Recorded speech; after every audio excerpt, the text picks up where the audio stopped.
नमस्कार दोस्तों, स्वागत है आप सभी का एजुकेट पॉलिटिक्स टॉक्स में। यह हमारी पॉलिटी क्लास 2 की ऑडियो क्लास है, जहां हम लुसेंट पॉलिटी के अध्यायों को कवर कर रहे हैं।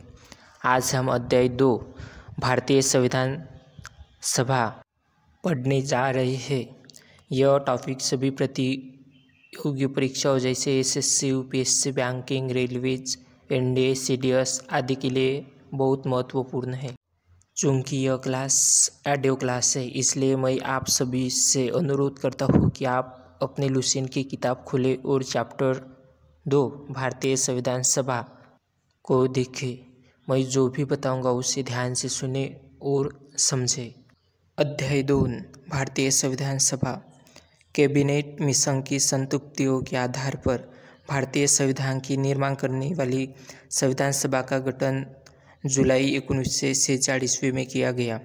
कैबिनेट मिशन के सदस्यों पर Sir Stafford Cripps, Lord Pethick, Lawrence तथा एबी अलेक्जेंडर थे। नोट: भारत के लिए संविधान सभा की रचना हेतु संविधान सभा का विचार सर्वप्रथम स्वराज्य पार्टी ने 1924 ईस्वी में प्रस्तुत की। संविधान सभा के सदस्यों की कुल संख्या 389 निश्चित की गई थी। 389 में से 292 ब्रिटिश प्रांतों के प्रतिनिधि, 4 चीफ कमिश्नर क्षेत्रों के लिए प्रतिनिधि एवं 93 देशी रियासतों के लिए प्रतिनिधि थे।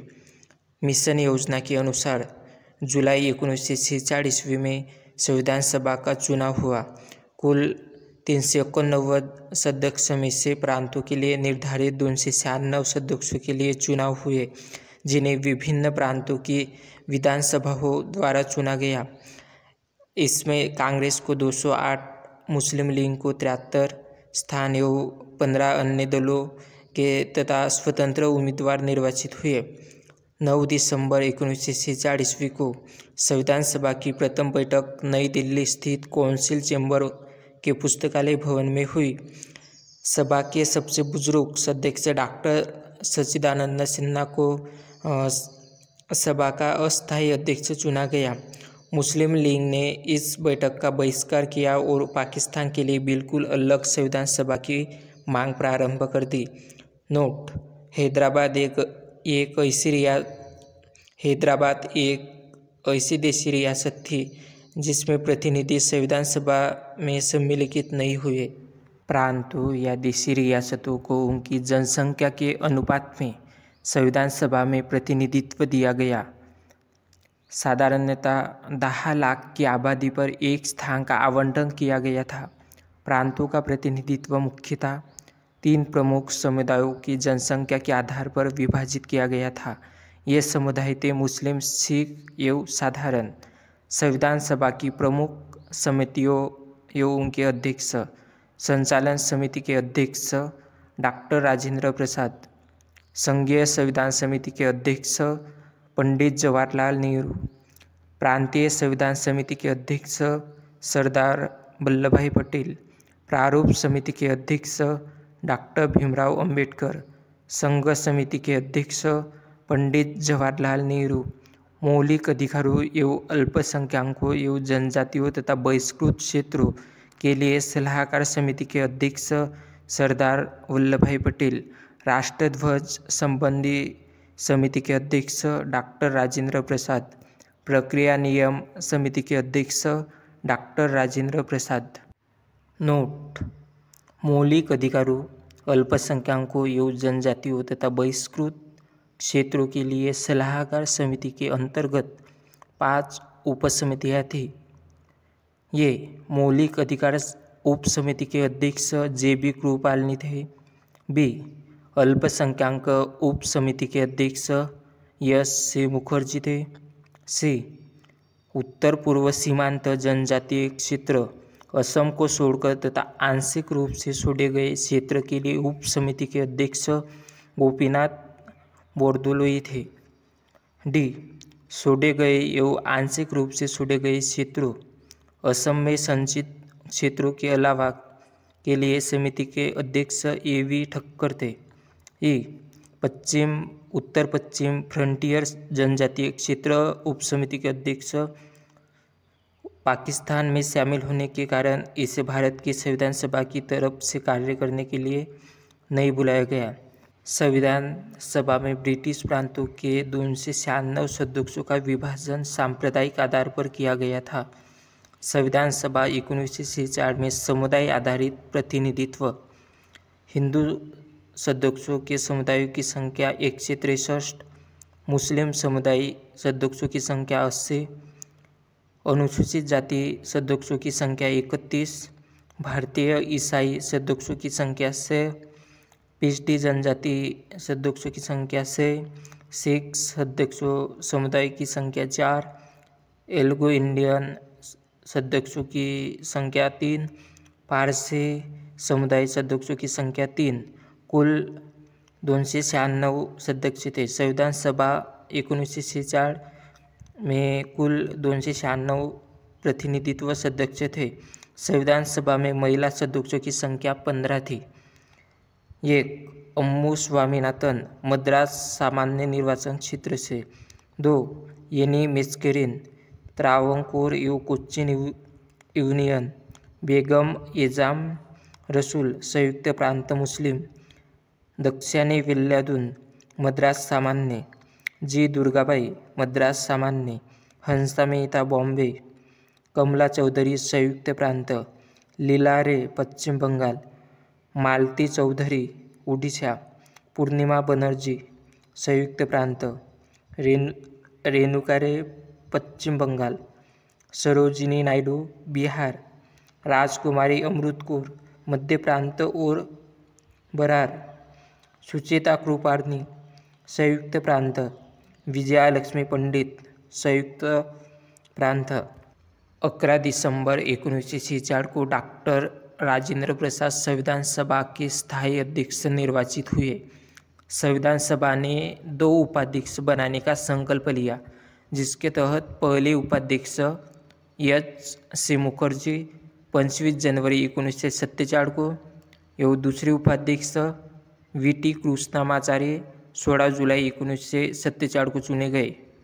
22 जनवरी 1947 ईस्वी को उद्देश्य प्रस्ताव की स्वीकृति के बाद संविधान सभा ने संविधान निर्माण हेतु अनेक समितियां नियुक्त की। इनमें प्रमुख थी वार्ता समिति, संघ संविधान समिति, प्रांतीय संविधान समिति, संघ शक्ति समिति तथा प्रारूप समिति। बी.एन. राव द्वारा तैयार किए गए संविधान के प्रारूप पर विचार विमर्श करने के लिए संविधान सभा द्वारा 29 अगस्त 1947 को एक संकल्प पारित करके गठन किया गया तथा इसके अध्यक्ष के रूप में चुना गया। प्रारूप समिति के सदस्यों की संख्या 7 थी, जो इस प्रकार है। डॉक्टर भीमराव अंबेडकर प्रारूप समिति के अध्यक्ष थे। एन. गोपाल स्वामी आयंगरकर सदस्य। अलादी कृष्णस्वामी अय्यर सदस्य। कन्हैयालाल मानिकलाल मुंशी प्रारूप समिति के सदस्य। सैयद मोहम्मद सादुल्ला सदस्य। एन. माधवराव बी.एल. मित्र के स्थान पर। डी.पी. खिताब 1948 ईस्वी में इनकी मृत्यु के बाद टी.टी. कृष्णमाचार्य को प्रारूप समिति का सदस्य बनाया गया। नोट: संविधान सभा में अंबेडकर का पहली बार निर्वाचन बंगाल से तथा देश बंटवारे के बाद उनका निर्वाचन बॉम्बे से हुआ। इन्हें भारत के संविधान के मुख्य वास्तुकार एवं भारत के संविधान के जनक के रूप में जाना जाता है। डॉक्टर बाबा साहब आम्बेडकर को प्रारूप समिति ने अपना प्रारूप तैयार करने में 6 माह से भी कम का समय लिया।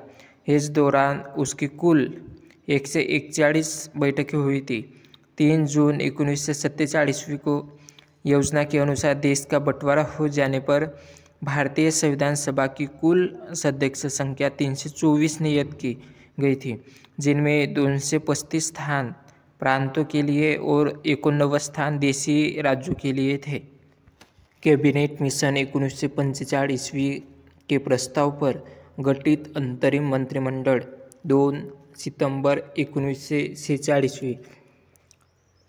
पंडित जवाहरलाल नेहरू कार्यकारी परिषद के उपाध्यक्ष, विदेश मामले तथा राष्ट्रमंडल। वल्लभ भाई पटेल गृह, सूचना तथा प्रसारण मंत्री।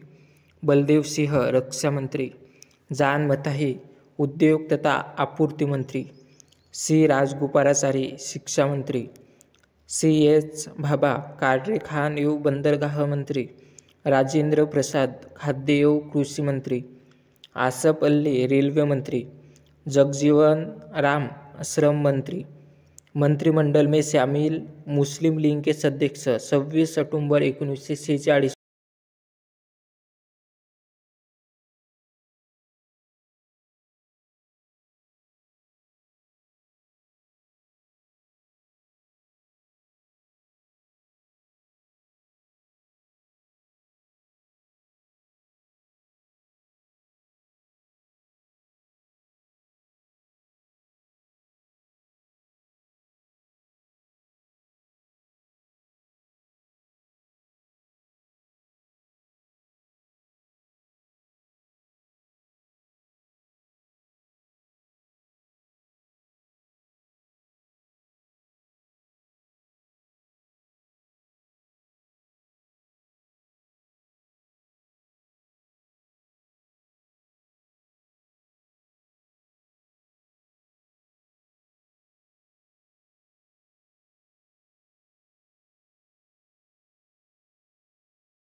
संविधान निर्माण की प्रक्रियाओं में कुल 2 वर्ष 11 महीना और 18 दिन लगे। संविधान के प्रारूप पर कुल 144 दिन बहस हुई। संविधान निर्माण कार्य में कुल मिलाकर 63,96,729 व्यय हुए। संविधान को जब 26 नवंबर 1949 ईस्वी को संविधान सभा द्वारा पारित किया गया, तब इसमें कुल 22 भाग, 395 अनुच्छेद और 8 अनुसूचियाँ थी। वर्तमान समय में संविधान में 22 भाग, 395 अनुच्छेद एवं 12 अनुसूचियाँ हैं।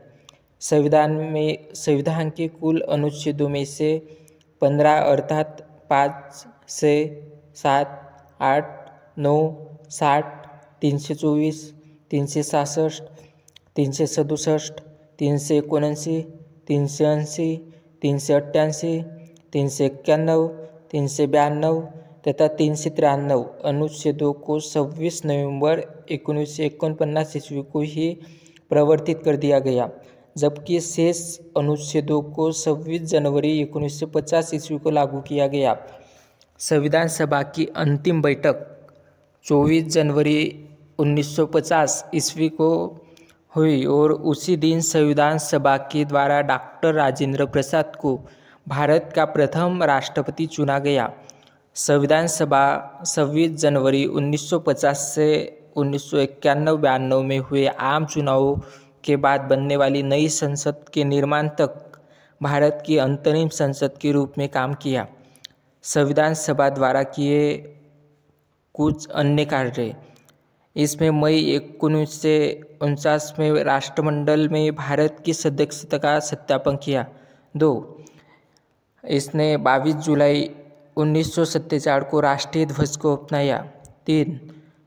24 जनवरी 1950 को राष्ट्रगान एवं राष्ट्रीय गीत को अपनाया। 4.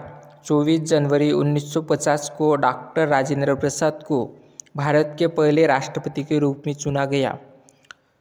नोट: 26 जुलाई 1947 को गवर्नर जनरल ने पाकिस्तान के लिए पृथक संविधान सभा की स्थापना की घोषणा की।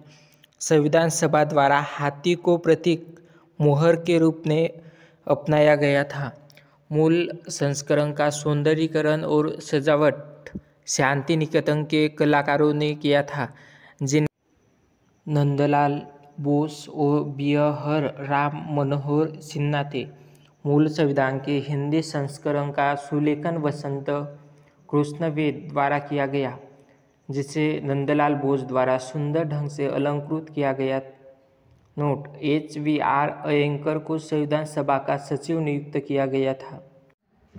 तो दोस्तों, आज की क्लास में हमने भारतीय संविधान सभा को विस्तार से समझा है। यह टॉपिक परीक्षा की दृष्टि से बहुत महत्वपूर्ण है, इसलिए इसे अच्छे से याद कर ले। अगली क्लास में हम चैप्टर 3 भारतीय संविधान की उद्देशिका अथवा प्रस्तावना को पढ़ेंगे, इसलिए आप सभी लुसेंट पॉलिटी की किताब से यह अध्याय पहले से पढ़कर आए ताकि क्लास को अच्छे से समझ सके। थैंक यू, धन्यवाद।